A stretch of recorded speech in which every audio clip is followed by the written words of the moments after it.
le marocain est très difficile à digérer. Si on veut vraiment l'intégrer,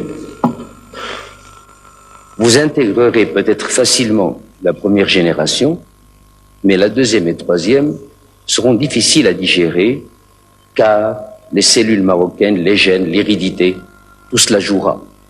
Personnellement, en ce qui me concerne, je suis contre la participation des Marocains aux élections en pays étrangers.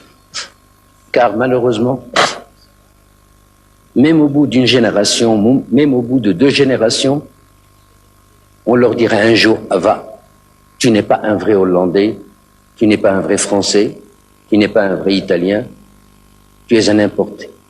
On le leur rappellera un jour ou l'autre. Et à mon avis, pourquoi voulez-vous qu'un Marocain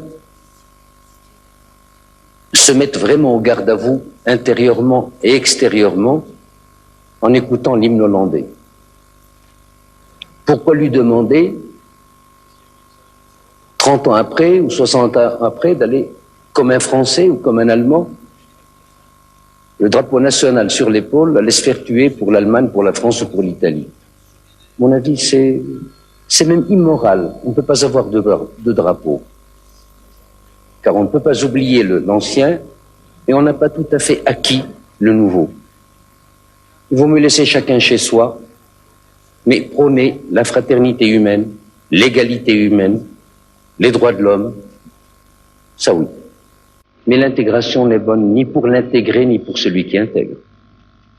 Est-ce que vous aimeriez qu'il soit intégré en France? Le principe même de l'intégration, est-ce que vous êtes pour, est-ce que vous êtes contre? Je n'appellerais même pas cela l'intégration.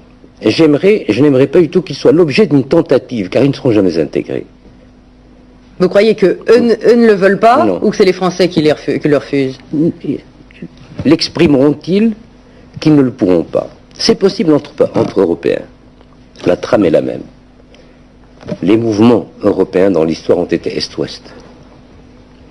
Et les mouvements humains, la religion, enfin tout un tas de choses. Mais là, c'est un autre continent. Et vous n'en avez que faire. Ce sera de mauvais Français. Ce seront de mauvais Français. Enfin, vous nous découragez de chercher à intégrer. Je vous décourage, en ce qui concerne les miens, les Marocains, d'essayer de détournement de nationalité, car ils ne seront jamais 100% français. Ça, je peux vous l'assurer.